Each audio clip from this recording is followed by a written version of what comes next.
It's the Locked On NFL podcast. Brack hanging out here in Los Angeles, the site of Super Bowl 56. The Rams taking on the Bengals. Excited to be joined by quarterback Jake Plummer and Marcus Capone, SEAL Team 6. He used to play some college football back in the day. And Jake, your former teammate, your friend, it's going to be 20 years in May that Pat Tillman walked away from the game and enlisted.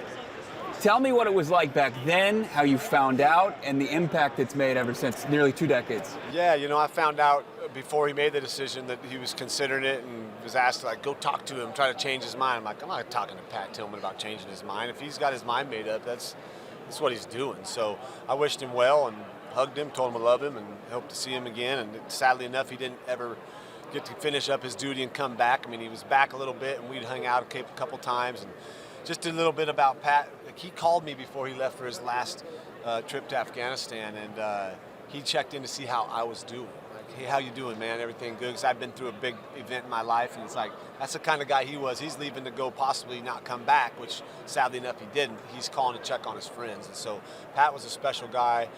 His impact is still, to inspire me to less talk, more action, get off your ass and do what you always want to do and go help the world be a better place. And, what's kind of crazy is I'm sitting next to Marcus Capone here, who's like, we're talking about Pat, who's dead and gone, who was a badass man. Yeah. This is a badass man right here next to me doing amazing things. Actually, years in service for our country as a Navy SEAL, and now doing even more amazing work with veterans. So yeah, your path leads you to meet people. I encourage people, if you want to live in the light of Pat Tillman, don't walk by an individual that may seem interesting to you. If you feel there could be a connection, go say hi and say what's up, because Pat was all about making connections, inspiring people, and being a good friend. Marcus, how about yourself? Football background. I mean, you know the story about Pat. What does he mean to you? Yeah, I think Pat's story is super inspiring. I mean, I think anyone that walks away from a multi-million-dollar contract to pursue something, like the military is just, in my book, just like Jake just said, it's, it really, I think it should humble everyone, and it tells a lot about an individual. He wanted to do something obviously higher for himself. It wasn't always about him. I think he played football and was probably, gifted as a really talented athlete. He worked his ass off, I imagine.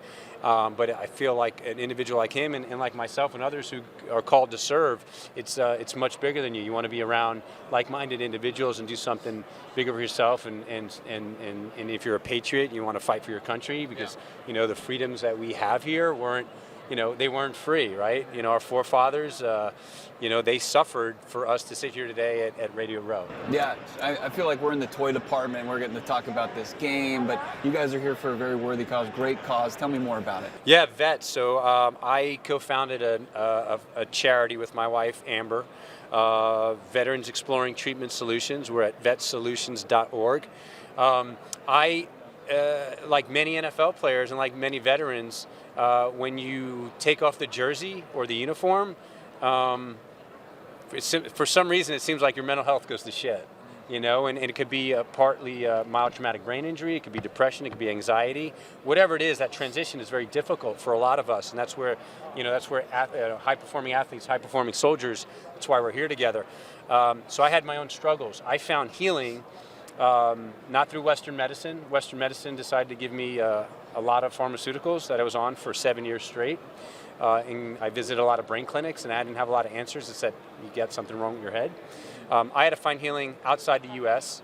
After I fought for this country, outside the U.S. I found healing through psychedelic medicine, psychedelic-assisted therapy, and in countries where they're legal. And what we're trying to do is to destigmatize psychedelics. They were abused at one point. Now I think we're on a new track, a new renaissance. And 20 years of sustained combat. Our country's never seen that, and I think we owe it to our veterans to give them the healing they need.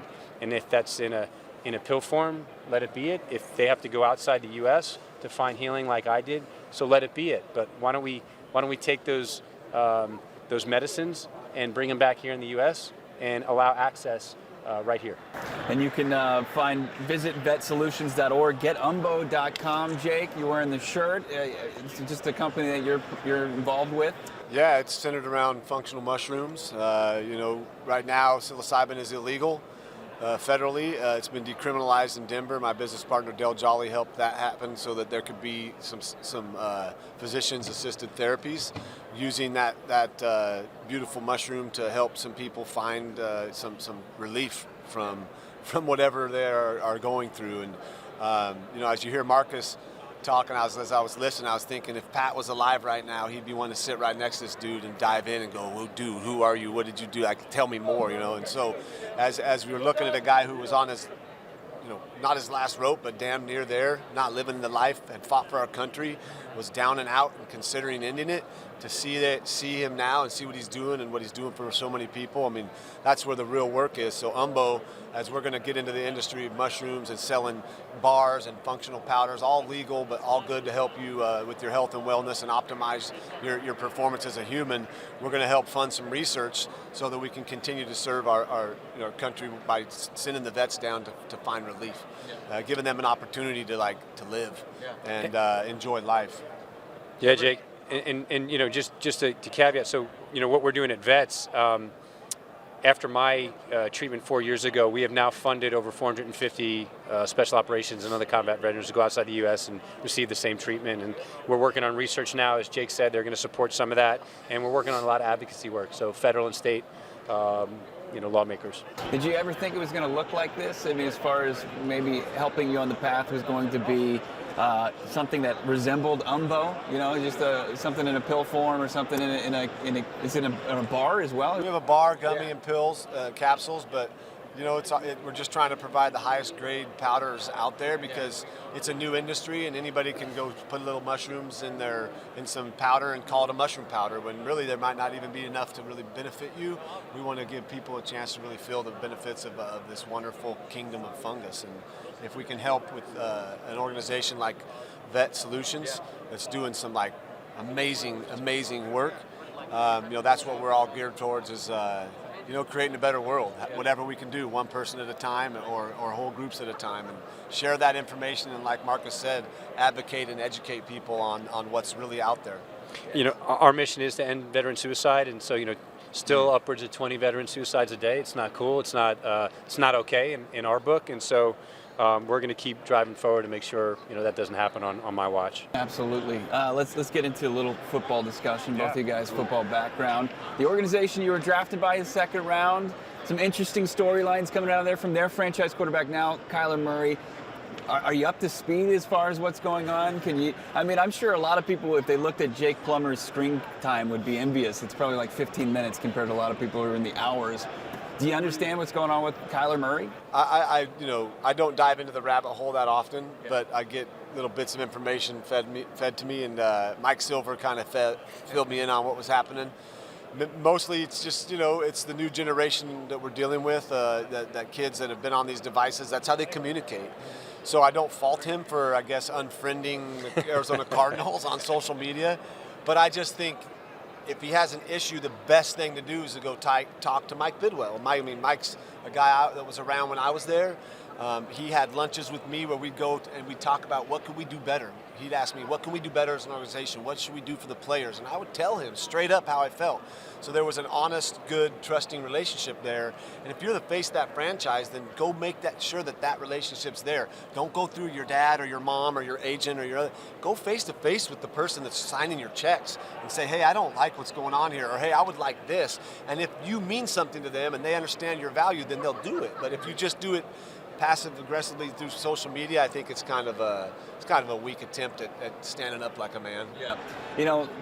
As much you had that incredible playoff run with the Cardinals back in the late 90s, and then after that, the organization still struggled. It's come a long way since then. But you, like Matthew Stafford, you went on to Denver after your Cardinals career. You made the playoffs 3 out of the next 4 seasons. What's that like to go from an organization that was struggling like Arizona to a team like Denver, and they kind of It's hard because they struggled for multiple reasons. Mainly was they let go of a lot of veteran players from that 98 team. Larry Sanders, Jameer Miller, Lomas Brown. These are all-star, all-pro players, and put a lot of weight onto me and younger players. And so, it's great to see Stafford get a chance after being in Detroit where, for some reason they just didn't know how to win. And I think that comes down from a belief and a mindset and an organizational credo that, hey, this is what we do.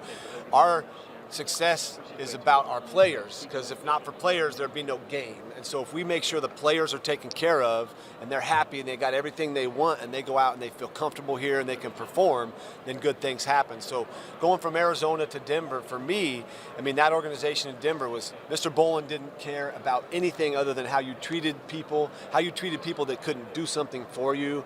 Were you a good human? Were you going to be part of this family? If you are, then we'll do whatever it takes to make your life simple so you can focus on football and go win. And so that was fun and refreshing. And then to actually really have a shot at being in the Super Bowl every year and almost getting there in 05, that's why, you know, I'm kind of rooting for Stafford. After those years in Detroit, I know what he went through. About 2/3 of the way through the season, it's over for you, and you still got to go get your ass kicked for 6 more weeks, knowing that there's no reward or chance to go do what you've dreamt of since you were a kid. That's hardcore. I've been through it, so I'm glad to see him getting a chance. Jake Plummer.